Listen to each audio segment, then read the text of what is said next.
Hello friends, welcome to Move from 0 to 100 Max channel. நம்ம motto love to learn. நம்ம இன்னைக்கு பார்க்க போற topic Sonnet 12 chapter 2 exercise 2.2ல 7th sum 3x squared minus 2x plus 5 divided by x minus 1 into x squared plus 5. இதை நம்ம again integrate with respect to x தான் பண்ண போறோம். நம்ம பார்ஷியல் மெத்தட் தான் திரும்ப பார்க்க போறோம். பார்ஷியல்ல லாஸ்ட் மெத்தட் பார்க்க போறோம். இப்போ இந்த இடத்துல பார்த்தோம்னா நம்ம போன சம்ல வெளியே ஸ்கொயர் இருந்தது, இங்க உள்ள எக்ஸுக்கு ஸ்கொயர் இருக்கு தனியா. எக்ஸ் ஸ்கொயர் பிளஸ் 5 இருக்கு, இது எக்ஸ் பிளஸ் 1 தான் ஹோல் ஸ்கொயர் இருக்கு. ஸோ இது நெக்ஸ்ட் மாடல்ல யூஸ் பண்ணி நம்ம இந்த சம்மை கம்ப்ளீட் பண்ண போறோம். நம்ம கொடுத்துருக்க கொஸ்டினை integrate simple with respect to டிஎக்ஸ்ன்னு எழுதியாச்சு. இப்போ நம்ம இதை பார்ஷியல் எழுதுறோம். So 3x square minus 2x plus 5 by x minus 1 into x square plus 5 normal question எழுதிட்டோம். இதை இப்போ என்ன ஃபார்மேட்டில் எழுதுறோம்னா a by x minus 1 plus bx plus c by x square plus 5ன்னு எழுதுறோம். நம்ம ஏன் இந்த டேர்மை இப்படி எழுதுறோம் அப்படின்னா, நமக்கு எக்ஸ் ஸ்கொயர் உள்ள ஸ்கொயர் வருது அப்படின்னா அதை நம்ம ரெண்டு கான்ஸ்டன்ட்டாக இன்ட்ரடியூஸ் பண்ணுவோம். பிஎக்ஸ் பிளஸ் சின்னு இன்ட்ரடியூஸ் பண்ணுவோம். இன்கேஸ் இதே கொஸ்டின் இப்போ மாறி இருக்கு, ஏன் இப்படி தான் நம்ம எழுதணும். நம்ம வந்து 1 by x square plus 5 first கொடுத்துருக்காங்க, இன்டூ எக்ஸ் மைனஸ் 1 நமக்கு கொடுத்துருக்காங்க கொஸ்டினில். அப்படின்னா எப்படி எழுதலாம்னா, உள்ள ஸ்கொயர் டேர்மை தான் ரெண்டு கான்ஸ்டன்ட் வச்சு இன்ட்ரடியூஸ் பண்ணுவோம். அப்போ ax plus b divided by x square plus 5 plus c by x minus 1ன்னு எழுதுவோம். ஸோ எங்கே நமக்கு உள்ள ஸ்கொயர் வருதோ அதுதான் நம்ம ரெண்டு கான்ஸ்டன்ட் வச்சு ஸ்ப்ளிட் பண்ணி எழுதுவோம். ஏஎக்ஸ் பிளஸ் பி சின்னு எழுதுவோம். இங்கே நமக்கு எக்ஸ் மைனஸ் 1 ஃபர்ஸ்ட் இருக்கிறதால ஏ பை எக்ஸ் மைனஸ் 1, அதில் ஸ்கொயர் டேர்ம் இல்லாதால அதை நார்மலாக எழுதிருக்கோம். இங்கே உள்ள ஸ்கொயர் இருக்கிறதால b x plus c by x square plus 5ன்னு எழுதிருக்கோம். அகைன் இப்போ கிராஸ் மல்டிப்ளை பண்ணுறோம். அப்போ a into x square plus 5 plus b x plus c into x minus 1ன்னு எழுதுறோம். நியூமரேட்டர் ஆஸ் இட் இஸ் இருக்கும் நமக்கு. இங்கே டிவைட் பை டினாமினேட்டரில் இருக்கிறத ரெண்டுமே கேன்சல் ஆகிடும். இப்போ நம்ம இந்த இடத்துல ஸ்கொயர் இருக்கிறதால மைனஸ் வேல்யூ கொடுக்க முடியாது. பட் இங்கே நம்ம -1 இருக்கிறதால +1 கொடுத்தோம்னா இந்த டேர்ம் ஃபுல்லாகவே நமக்கு 0 ஆகிடும். So X is equal to 1 first கொடுக்குறோம். 1 கொடுக்கும்போது எக்ஸ் எங்கெல்லாம் இருக்கோ அந்த இடத்துல எல்லாமே 1 கொடுக்குறோம். ஸோ 3 இன்ட்டு 1 ஸ்கொயர் 3 தான் வரும். -2 இன்ட்டு 1 -2 + 5 அப்படியே எழுதுறோம். Which is equal to a into 1 ஸ்கொயர்னா 1 + 5 6ன்னு எழுதுறோம். இப்போ நமக்கு இங்கே 3 + 5 வந்து 8, 8 - 2 6. So 6 is equal to A into 6. அப்போ ஏ வேணும்னா 6/6. இது வந்து after equal to simple divide ஆகும். ஸோ 6/6 1ன்னு வரும். ஏவோட வேல்யூ 1ன்னு நம்ம கண்டுபிடிச்சிட்டோம். இப்போ நம்ம பியும் கண்டுபிடிக்கணும், சியும் கண்டுபிடிக்கணும். நமக்கு இங்கேயுமே 3 கான்ஸ்டன்ட் இருக்கு. ஸோ பி கண்டுபிடிக்க இல்லை சி கண்டுபிடிக்க ஃபர்ஸ்ட் நம்ம ஒரு வேல்யூ சப்ஸ்டிட் பண்ணோம். இங்கே நம்ம எந்த வேல்யூ கொடுத்தாலும் நமக்கு சேஞ்ச் ஆகாது, ஏன்னா இங்கே ஸ்கொயர் இருக்கிறதால.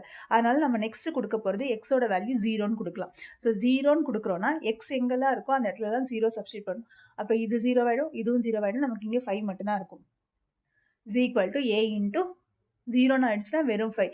ஏ இன்ட்டு 5 ப்ளஸ் இந்த டேர்ம் இருக்காது, பி இன்ட்டு 0 0 ஆகிடும். சி மட்டும்தான் இருக்கும். இங்கே -1 வரும். So c into -1, a into 5 plus c into -1 is equal to 5ன்னு இருக்கும்.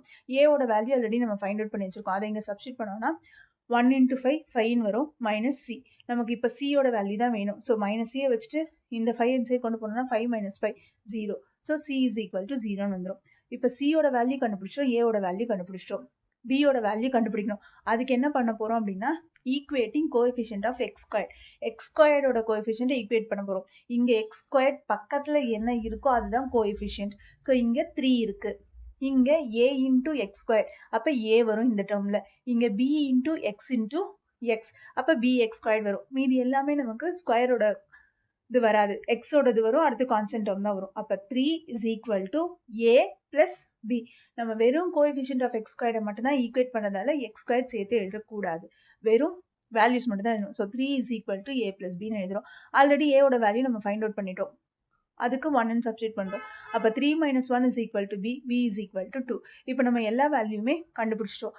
ஏக்கு பதிலாக 1ன்னு சப்ஸ்டிட் பண்ணுறோம். நெக்ஸ்ட்டு பிஎக்ஸ் ப்ளஸ் சின்னு வரும்.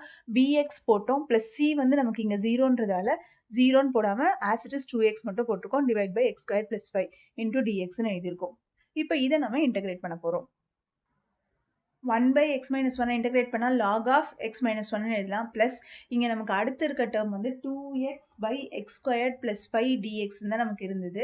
இப்போ இங்கே கீழே இருக்கிறத டிஃப்ரென்ஷியேட் பண்ணால் மேலே இருக்கிறது வரும். ஸோ 2x ஸ்கொயரை டிஃப்ரென்ஷியேட் பண்ணால் 2x ப்ளஸ் 0ன்னு வரும். அப்போ 2x வருது. எஃப் டேஷ் ஆஃப் எக்ஸ் மேலே இருக்குது, கீழே எஃப் ஆஃப் எக்ஸ் டிஎக்ஸ் இருந்ததுன்னா அதை நம்ம எப்படி எழுதலாம்னா log of f of x plus சின்னு எழுதலாம். ஸோ அதை தான் நம்ம இங்கேயும் அப்ளை பண்ணியிருக்கோம். லாக் ஆஃப் எஃப் ஆஃப் எக்ஸ்ன்றது கீழே இருக்க டேர்ம் நமக்கு x square plus five. So log of x square plus five plus C.